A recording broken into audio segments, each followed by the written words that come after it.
ایران کے جس انقلاب کو دنیا کے سامنے پیش کیا جاتا ہے، کیا 1979 میں یہی انقلاب آیا تھا؟ انقلاب کے دوران، انقلابی جدوجہد کے دوران ایران کے بادشاہ، جسے شاہ آف ایران بھی کہتے تھے، اس کے خلاف لڑنے والے کون لوگ تھے جو ایران کے شہروں، قصبوں، دیہاتوں، ایران کی گلی محلوں میں شاہ کے خلاف جدوجہد کر رہے تھے، جن کو قید کیا جا رہا تھا، جن کو پھانسیاں مل رہی تھی؟ کون تھے وہ لوگ؟ ان میں کیا صرف علماء اکرام تھے؟ کیا صرف ایسے لوگ تھے جو ریلیجن کے نام پر پالیٹکس کر رہے تھے؟ یا پھر اس سٹرگل میں کمیونسٹ بھی تھے، سوشلسٹ بھی تھے، نیشنلسٹ بھی تھے، اور سب سے بڑھ کر اسٹوڈنٹس بھی تھے؟ اگر یہ سب بھی شامل تھے تو پھر کیسے 1979 کے انقلاب ایران کو خمینی نے اور ان کے ساتھیوں نے بالکل مکمل طور پر ہائی جیک کر لیا، اور یہ دنیا کا واحد ایسا انقلاب کہا جاتا ہے کہ جس میں انقلاب برپا ہونے کے بعد انقلابی ہی غائب ہو گئے؟ کہاں غائب ہو گئے یہ انقلابی جنہوں نے جنون طریقے سے صحیح طور پر جدوجہد کی تھی کنگ شپ کے خلاف، بادشاہت کے خلاف، رضا شاہ پہلوی جو شاہ آف ایران تھا، اس کے جبر کے خلاف؟ کہاں وہ سارے چلے گئے؟ کس طرح یہ انقلاب ہائی جیک ہو گیا؟ اصل میں کیا اسپرٹ تھی انقلاب ایران کی، اور آج انقلاب ایران دنیا کے سامنے کس طرح پیش کیا جاتا ہے؟ یہ ہسٹری کا ایک ایسا چیپٹر ہے جسے چھپانے کی کوشش کی گئی۔ آج ہم اس چیپٹر کو سمجھنے کی، کھل کر جاننے کی، سچ سمجھنے کی کوشش کرتے ہیں ری تھنک ود عمر جاوید میں۔ تمام دوستوں کو ری تھنک ود عمر جاوید میں ویلکم۔ آپ میں سے ایسے دوست جنہوں نے ابھی تک rethink with Umar Javed subscribe نہیں کیا، ہماری ریکویسٹ ہے kindly rethink with Umar Javed subscribe کریں۔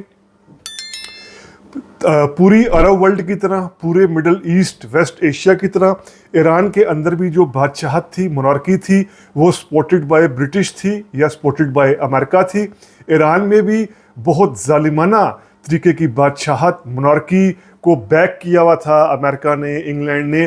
تو اس بادشاہت کے خلاف، رضا شاہ پہلوی کنگ کے خلاف 1950s 60s میں سٹرگل شروع ہوئی، جدوجہد شروع ہوئی۔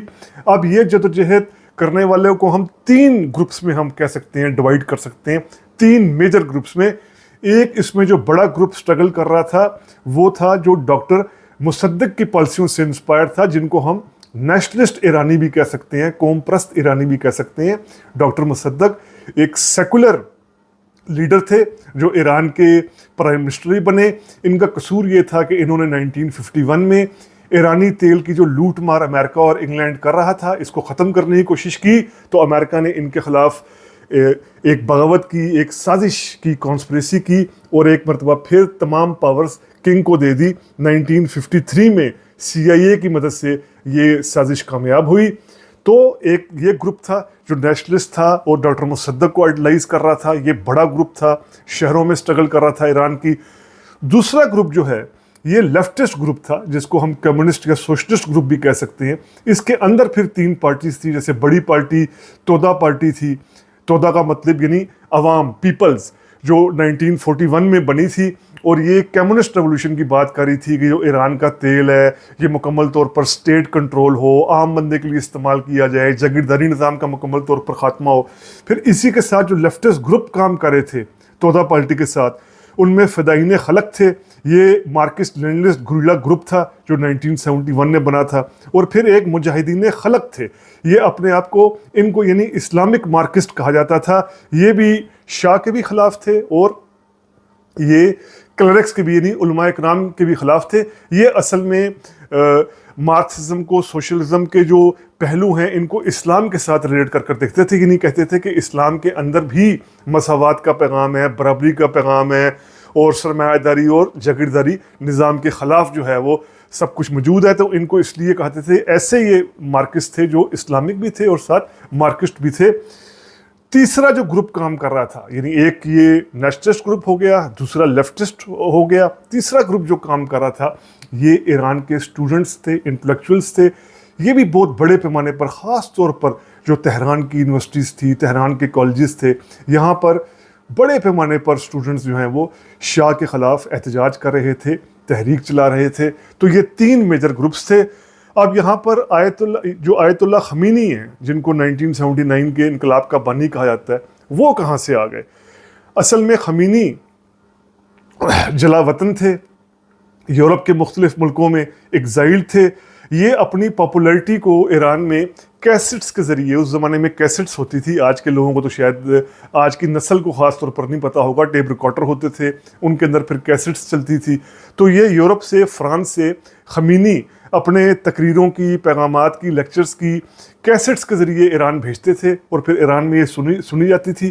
خمینی جو ہیں وہ اپنے لیکچرز میں اسلامک سمبلزم کو اینٹی امپیریلزم کے ساتھ ریلیٹ کر رہے تھے، یعنی وہ اسلام کا نام لے کر امپیریلزم کے خلاف باتیں کر رہے تھے. لیکن خمینی بڑے ٹیکٹفلی طریقے سے، بلکہ کلیوری، بڑے چلاکی سے جو کلاس سٹرگل ہے اس کو نگیٹ کر رہے تھے. یعنی وہ یہ نہیں کہہ رہے تھے کہ ایران کے اندر بادشاہت کے خلاف جنگ غریب امیر کا ایشو بھی ہے، وہ غریبوں کے حقوق کی بات نہیں کر رہے تھے، مزدوروں کی، کسانوں کے حقوق کی بات نہیں کر رہے تھے. وہ صرف یہ کہہ رہے تھے کہ ایران امریکہ کی پراکسی بنا ہوا ہے، اس شاہ کو ہٹایا جائے اور یہ امریکہ کی یہاں پر چھاپ کو ختم کیا جائے. وہ اس طریقے سے اپنی سٹرگل چلا رہے تھے اور وعدوں کی حد تک یہ کہہ رہے تھے کہ وہ آزادی دیں گے، وعدوں کی حد تک کہہ رہے تھے کہ وہ جبر کا خاتمہ کریں گے. اب 1979 میں ہوتا کیا ایگزیکٹلی؟ جنوری اور فروری 1979 میں بہت بڑے پیمانے پر جو آئل ورکرز ہوتے ہیں، جو آئل کی جہاں سے آئل نکلتا ہے وہاں کام کرنے والے مزدور ہوتے ہیں، اسٹوڈنٹس ہوتے ہیں، سول سرونٹس ہوتے ہیں، یہ بہت بڑی سٹرائکس کا آغاز کرتے ہیں 1979 جنوری اور فروری میں. فروری آنے تک شاہ آف ایران کے ہاتھ سے، کنٹرول سے چیزیں نکل جاتی ہیں، کیونکہ ایران کے ہر شہر، قصبے، ٹاؤن میں یا اسٹوڈنٹس ہوتے ہیں یا انٹلیکچوئلس کنٹرول کر لیتے ہیں، یا کمیونسٹ یا سوشلسٹ یا نیشنلسٹ. اب 1 فروری کو ایک لحاظ سے مکمل طور پر خمینی یعنی فروری کے ماہ میں مکمل طور پر جو شاہ آف ایران کا کنٹرول ہے یہ ختم ہوتا ہے. 1 فروری 1979 کو خمینی ایران پہنچتے ہیں اور ایران پہنچنے کے بعد وہ 11 فروری 1979 کو اعلان کیا جاتا ہے کہ بادشاہت ختم ہو گئی ہے اور شاہ کی رجیم، رضا شاہ پہلوی کی رجیم کلیپس کر گئی ہے اور انقلاب کامیاب ہو گیا ہے. آپ جس طرح ہم نے بتایا اس انقلاب کی سٹرگل کرنے میں تودا پارٹی بھی تھی، اس میں نیشنلسٹ بھی تھے، اسٹوڈنٹس بھی تھے، لیکن ہوا کیا کہ کمانڈ اینڈ کنٹرول خمینی نے اپنے ہاتھ میں لی اور انہوں نے ایران کی اسٹیٹ کو اپنی جو تفہیم تھی، اپنی جو سمجھ تھی، اس کے مطابق ایک مذہبی ریاست بنانا شروع کر دیا. اب تودا پارٹی جس نے سپورٹ کی تھی شروع میں انقلاب کی اور خمینی کی بھی سپورٹ کی تھی، اس کو بین کر دیا جاتا ہے. فدائین اور جو مجاہدین خلق پارٹی تھی بائیں بازو کی، اس کو بین کر دیا جاتا ہے، اس کے لوگوں کو پکڑ کر جیل میں ڈال دیا جاتا ہے. یونیورسٹیز پر کنٹرول کر کے مکمل طور پر ان کو اسلامائز کر دیا جاتا ہے. اور 1979 میں ہی ایک نیا آئین ولایت فقہ کا، جو رول آف جورسپروڈنٹ ہم کہہ لیں، یعنی ایک طرح کی تھیوروکریٹک ریاست، یہ دے دیا جاتا ہے. اب یہاں پر جو خمینی کے ان جو پالیسیز تھی، اس پر جو سب سے اہم کتاب سمجھی جاتی ہے وہ بنی صدر تھے. اب بنی صدر شروع میں خمینی کی حمایت کر رہے تھے، خمینی کی انقلاب کی بھی انہوں نے حمایت کی، اور دلچسپ بات یہ کہ 1980 میں یہ ایران کے پہلے الیکٹڈ صدر بھی بن گئے. بنی صدر خمینی کو کہہ رہے تھے کہ آپ بہت زیادہ ایکسٹریمزم فالو کر رہے ہیں، ہمیں ایران کے اندر سیکولرزم کے ساتھ چلنا پڑے گا، ایجوکیشن کے ساتھ بھی چلنا پڑے گا، سب سے بڑھ کر ہمیں ایران کو ڈیموکریٹک اسپرٹ دے کر ایران کو ترقی دینی پڑے گی. اس بات سے خمینی اور ان کا اختلاف پیدا ہوا. بنی صدر مجبور ہوئے جلا وطن ہونے پر، انہیں جلا وطن کیا گیا، یورپ میں یہ جلا وطن رہے. اور ان کی جو کتاب ہے مائی ٹرن ٹو اسپیک، یہ بہت زبردست کتاب ہے. یہ اس میں بتاتی ہیں کہ کس طرح اس انقلاب کو بٹرے کیا گیا، کس طرح انقلاب کے نام پر لوگوں کے ساتھ دھوکہ ہوا. یہ بہت زبردست کتاب ہے بنی صدر کی، مائی ٹرن ٹو اسپیک. اب یہاں پر جاتے جاتے اہم سوال کہ انقلاب کے لیے سٹرگل تو کئی گروپس کر رہے تھے، لیکن پھر یہ ریلیجس طبقہ کیوں جیت گیا، خمینی اور ان کے ساتھی کیوں جیت گئے؟ اس کے پیچھے بھی 2-3 اہم وجوہات تھی. ایک تو یہ ریلیجس نیٹ ورک تھا، یعنی ان کا خمینی کا جو ایران کے مساجد تھی، ایران کے جو چیریٹی کے انسٹیٹیوشنز تھے، مدرسے تھے، یہاں پر بڑا گہرا کنٹرول تھا. دوسرا یہ کہ جو دیہی علاقے تھے وہاں پر خمینی کی سپورٹ شہروں کے مقابلے میں زیادہ تھی.